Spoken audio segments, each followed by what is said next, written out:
Right, welcome to this edition of the First Attendance podcast. The first two, we spoke about fire risk assessments and fire alarms. Today, we're going to talk all things health and safety. The name of the game with these podcasts is if you've got you're a new business owner or you're just starting out in business, we want to make sure we can give you the tools to put everything in place so as you grow, you're not tripping over your own feet and coming across issues that you could have prevented from the very beginning. So today I'd like to welcome Mark to our podcast. Good morning, Mark, or good afternoon, good evening. Thank you very much for having me. Are you okay? I'm all good here. Right, so we're going to call you our health and safety expert. Is that right? That's fine. Right, so Mark, tell us a little bit about yourself and how you got into the game of health and safety. Served a full career in the military, and my last position I had a health and safety element, and I fell into it. So when I left, it then became a logical step to move into health and safety consultancy. So how long were you in the military? 24 years. 24 years, right? Okay, and you did your training and qualifications through the military as well. No, I used my education grant that you get from the army when I left, and did my NEBOSH certificate then. Couldn't find anything more exciting than health and safety. There's nothing more important than health and safety. Right, okay, right. So this podcast, I'd say, is all for new business owners or people who are just starting out in business. If someone started a business tomorrow, what's the biggest health and safety mistake they'd probably make? Pushing it too far down the priority list. When you start a company, you're a subject matter expert in whatever you want to do, whether it's fire safety, car mechanics, or whatever it is. You're not an expert in health and safety, so you generally just push it down the line and forget about it. And then when problems arise, they just multiply exponentially and go wrong very, very fast. So just to really break it down, let's start at the very, very beginning. What is actually health and safety in a small business? At what point does a business legally need to start thinking about it? And is health and safety only for big companies, or does it apply actually from day one when you first register yourself as a business? Health and safety across business, whether it's a large business or a small business, is generally the same. And it's ensuring that you've got the correct procedures and policies in place to ensure that your staff have got a safe place to come to work, and that you are compliant with current regulations. It does apply from day one. It needs to be front and foremost of your thought process when you're planning your work. Most companies now can't actually work or do anything without a risk assessment in place. So that would be your first logical step. So do they need to? They don't need to have employed anybody at that point. It's literally whatever they're doing, whether it be for other businesses, business to business, or bringing in members of the public, anything like that. There's got to be some sort of policy already in place. With health and safety, the current regulations state that if you employ more than 5 people, you have to write down and have a written record of your health and safety policy, your risk assessments. But if you employ just yourself or less than 5, you have to have given it some thought. Right, okay. How you prove that thought process without writing it down is the conundrum that all small businesses live with. So it's just easier just to go from the very day one, write it all down. Right, okay. So in your experience then, what's the most common mistake you see with new business owners when it comes to health and safety?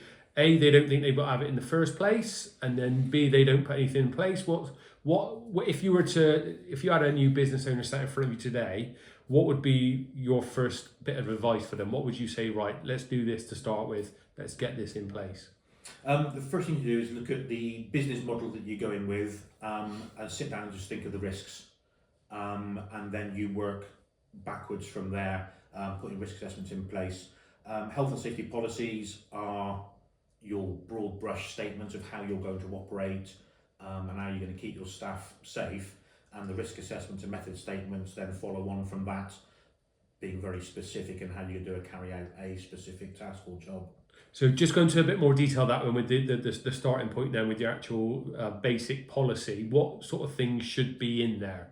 So because if we're talking like there's flammable liquids on site or there's cost or anything like that, all that's got to be included in that first initial policy? Yeah, so it gives you broad brush statements. So if anyone looks at your company, or if you're going for, say, contractor or construction line or anything like that, you can demonstrate that you've given every risk that your company or business would encounter, you've given it due diligence and you've thought about how you're going to manage that risk and the control measures. And then that's the basis of it. And then your risk assessments fall out from that with more detail. Right, okay. So what are the most common mistakes you see from new business owners? With not so much the smaller companies, but companies that have got more than 5 staff, they just engage with either a health and safety consultant or a health and safety company. They put it all in place and have no buy-in from the management. Right, okay. If you can have the best policies in the world, but if the management don't buy in and use it as a structure, then the staff below them won't buy in either. And then you've just wasted all your money paying for the documentation because it's just a bunch of files in a folder somewhere that no one looks at and no one cares about. Within those folders then, so if you were to say go into a new business day and you'd ask to see my health and safety policy, what would you expect to see in those folders? When you say it's not being communicated down to the management, what would actually be in there that they need to know about? They need to know that as a member of staff, you need to know that your welfare is being looked after by your employer, as is their legal obligation. So the health and safety policy lays out how they're going to look after you. So there will be COSH section in there. So any chemicals that are hazardous to health will be covered. Welfare, number of toilets per numbers of staff, kitchen facilities, and all that sort of follows down, and also comes down to a bit of employment law in there as well, with the welfare side for maternity and paternity leave. And going on from that, it's almost like a little Bible for because staff. when you think of health and safety, you don't really think of welfare and toilets and running hot water and that sort of stuff. You think of the explosive gas that might be in a canister around the back rather than the basics. Yeah, I mean, people from outside the industry don't fully understand it. It's not until you start getting into it, like I have, that it covers a multitude of facets of the business. And you need to be across all of those to ensure that your client is operating safely and in line with regulations. So if you were to say come into our business and we opened up a folder and it just said, well, it had the bare minimum in it, where would you start then to build that folder out? From my perspective, I've got 2 options. I can look at the documentation that you've got. I would proofread that, do a gap analysis, sit down and speak with yourself and your managers, find out where you want the business to go or what you're doing, and then I've got a decision to make whether I amend what you've got and tweak it, or we just say, right, we'll start from scratch and we'll write out a whole new policy dedicated and personalised to your company itself. So if you were to go down the route of actually creating a new one, you'd go down, because we had Steve on talking about fire risk assessments and stuff. You do the same sort of thing where you'd walk round the building, see what the routines are, see what's in place, and then each time you came across a new risk or something that you class as a hazard, you then put the policy in place to compensate for that.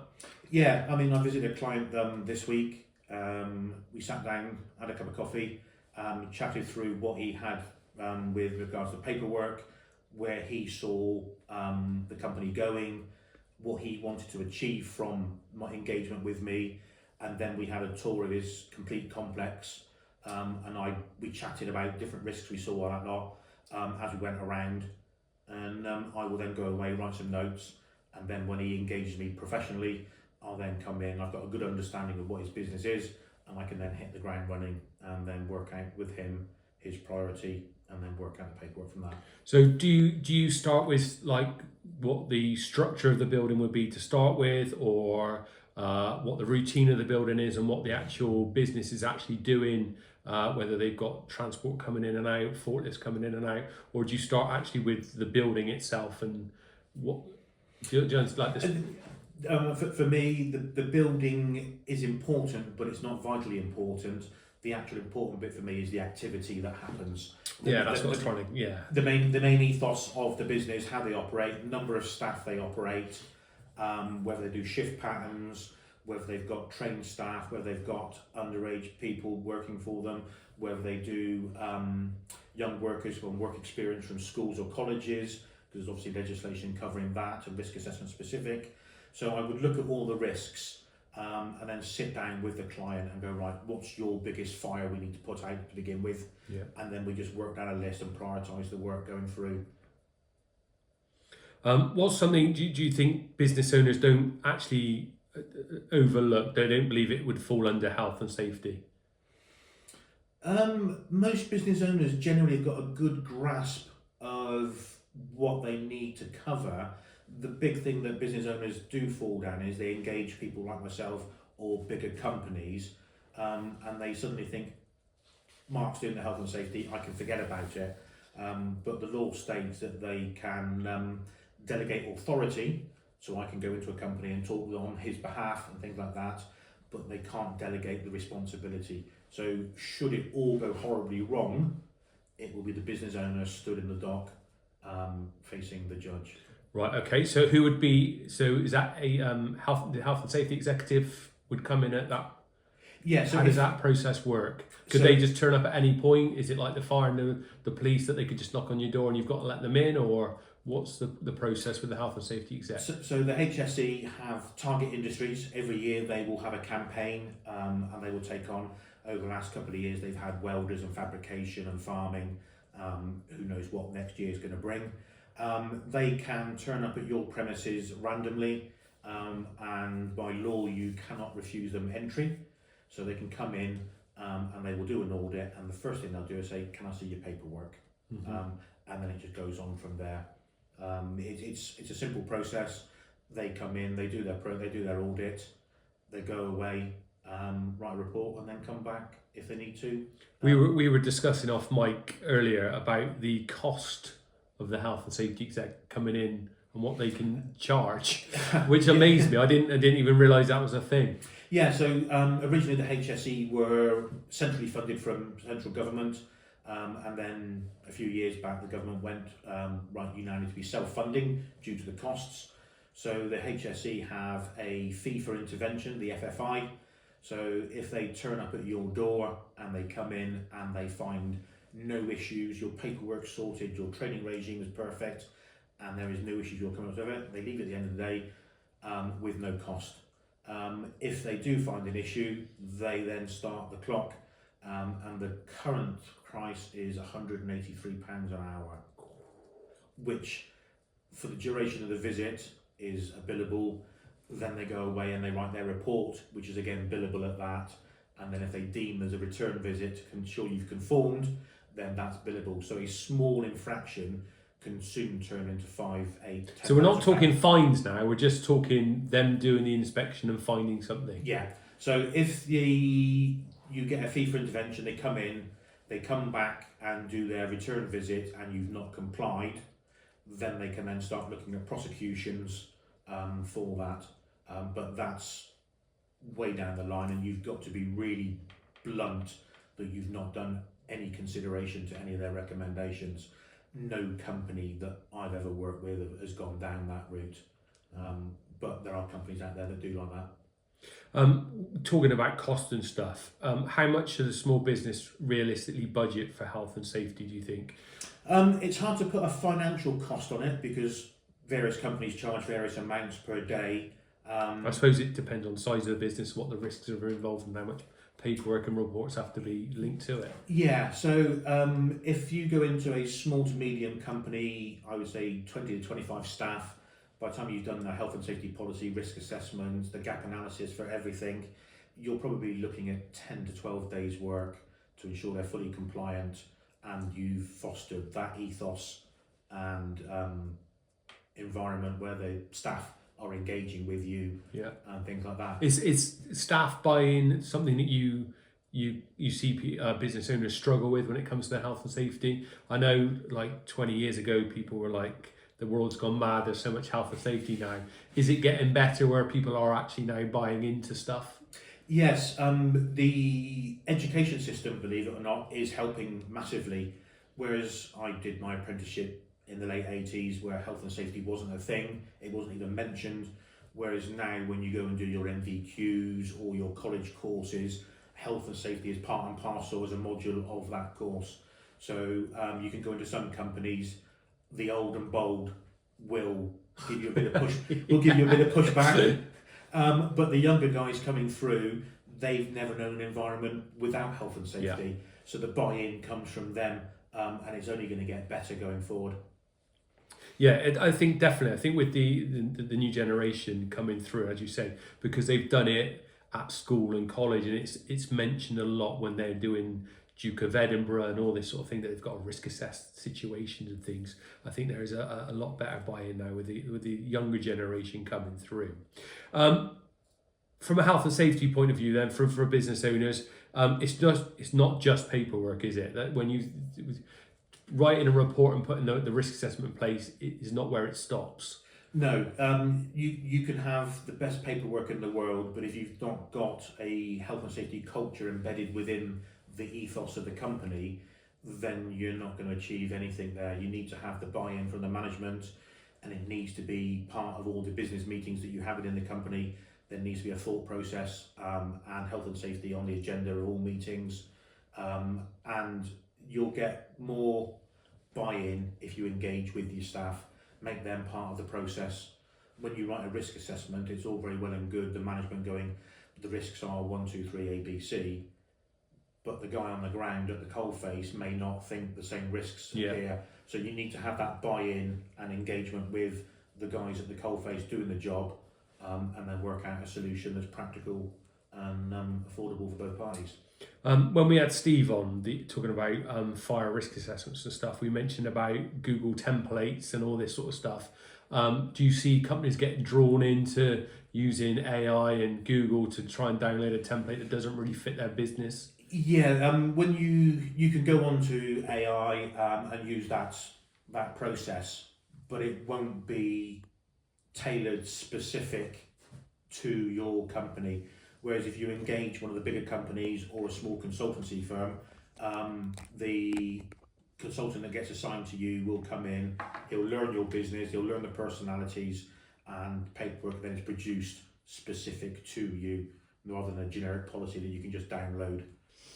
Right, so let's talk real life then. What are some of the worst situations you've seen or heard about when it comes to health and safety?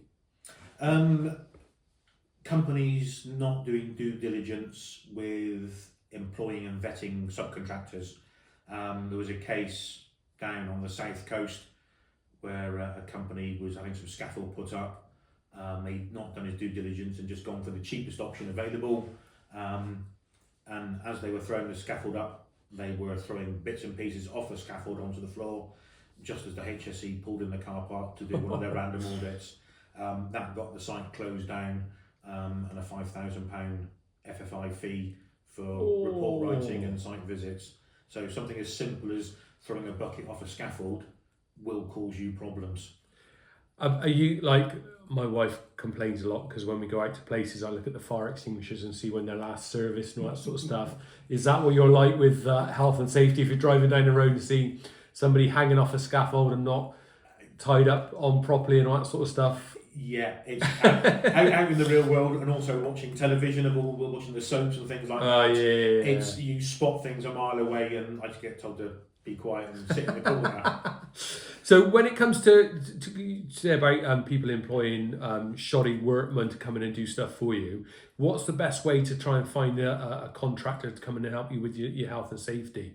Like Steve mentioned with the fire risk assessment, the Institute of Fire Managers credited list and all that sort of stuff. Is there something similar for health and safety?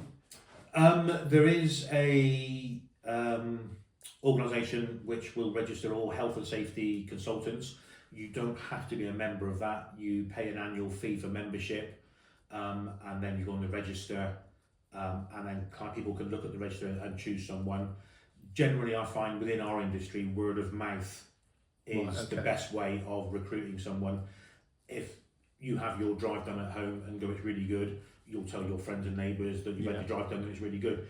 In the health and safety world, it's exactly the same thing. My company I work for have picked up several clients purely on word of mouth and personal recommendations. Is it the IF what they call, what's the IOSH and all that sort of stuff? Is there like an accredited list within IOSH and all that sort of stuff that you can go to as yes, well? Yes, it's affiliated to IOSH. And I can't remember the exact name of it, but there is a register which you can go and look at the register, and you'll see all the consultants in your area that have signed up to that system and operate there, and then their contact details are available. Would you recommend small business owners hunting out things like IOSH and all these types of people to stay in on top of regulations as it happens? Or would you think it would be better to employ somebody, a contractor like yourself, to come in and do all that for you? It's a hard question, because obviously with a new startup company, money will invariably be tight. You've got to work out where you want to spend your money. You can go onto the HSE website and sign up to newsletters relevant to your industry with any regulation changes or any convictions and things like that. And then you'll get a weekly newsletter or an email come through, and it'll give you all pertinent to the industry that you're operating in. When you generally open up a company, you are an expert in what you want to do, whether it's fire safety, facilities management. You may not be an expert in health and safety. That's where you go and seek the advice and help from consultants like me or bigger companies. But how much you spend would be dictated by your business model and your cash flow. What we find in the fire world is lots of business owners don't want to spend any money, but they don't realise what the outcome could be if something went wrong, and how that would cost them as a business if there was a disaster. It's got to be the same in the health and safety world, isn't it? When it comes to fines and a worst case scenario, death. Yeah,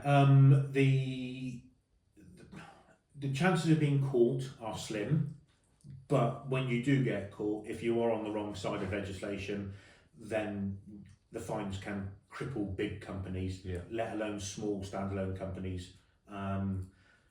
It's hard to find that right balance. You need to find the right consultant who's willing to work with you at a pace that you want to pay out and can afford, but it also needs to be able to keep. What sort of fines have you heard? What they're big ones? So the scaffold company down on the south coast, they were in for 5-8 grand for the similar case of for a bucket off a scaffold. Yeah, but it's a case of the HSE were there. If they weren't they weren't there, it would have gone unnoticed and nobody would bat an eyelid.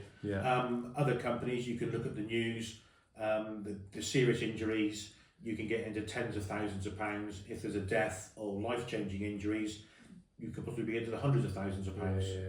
So it's a harsh world out there.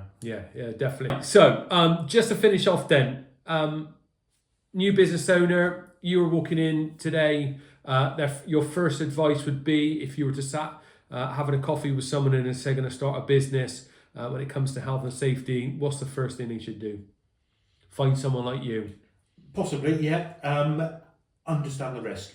Right. That's the important bit. Understand the risks that you've got within your company or your industry, and then you've just got to put control measures in place to mitigate those risks. Right. Sometimes you need to sit back and take a thought, or even get someone else to have a look that's external to you, because sometimes you can operate a business and not see the full picture because your focus is on other things of getting revenue in. The hard bit about our industry is that all of your staff are there to earn you money. I don't earn you any money as a consultant. I cost you money, but I keep you out of court. And that's where business owners struggle to do that. It's just a matter of balancing the books and making sure that you've covered every opportunity. And when it comes to the reports and stuff, how often do they need to be reviewed? Is it yearly, or if anything changes, or what's the general guidelines? So all of your policies and procedures should be reviewed annually. It's not just a case of, as I've seen before, some companies just changing the date on the bottom of the form and then filing it off. You need to go through and check that any legislation that you've referenced in your document hasn't changed. And it's just about that. It's not a slow process to review documents from a given company. I've got a client who've got a health and safety policy, and they've got about 15 or 18 other policies related to health and safety and welfare and things like that. Right. for me, that's a 2 or 3 day process Yeah. to sit there and go through and check legislation and ensure that they are compliant and the wording is correct for this modern age. Mm-hmm. Right, so to finish off then, thank you very much for coming in and speaking to us. I do appreciate it. Now, you're very busy, so I am, yes. you're not looking for any extra work currently, but if people want to find you, where can they find you? I don't have a web presence. He's that busy. All of my work comes from word of mouth, but if you need to contact me for any advice on that lot, contact First Attendance and they will get in Do touch it with through you. us. Do it through us. Thank you very much for coming in. I really do appreciate it. With all these podcasts that we're doing, as I say, we're just trying to help small businesses put everything in place that as they grow, they're not tripping over themselves and running into trouble. So really appreciate you coming in today. Thank you very much indeed. Thank you for having me.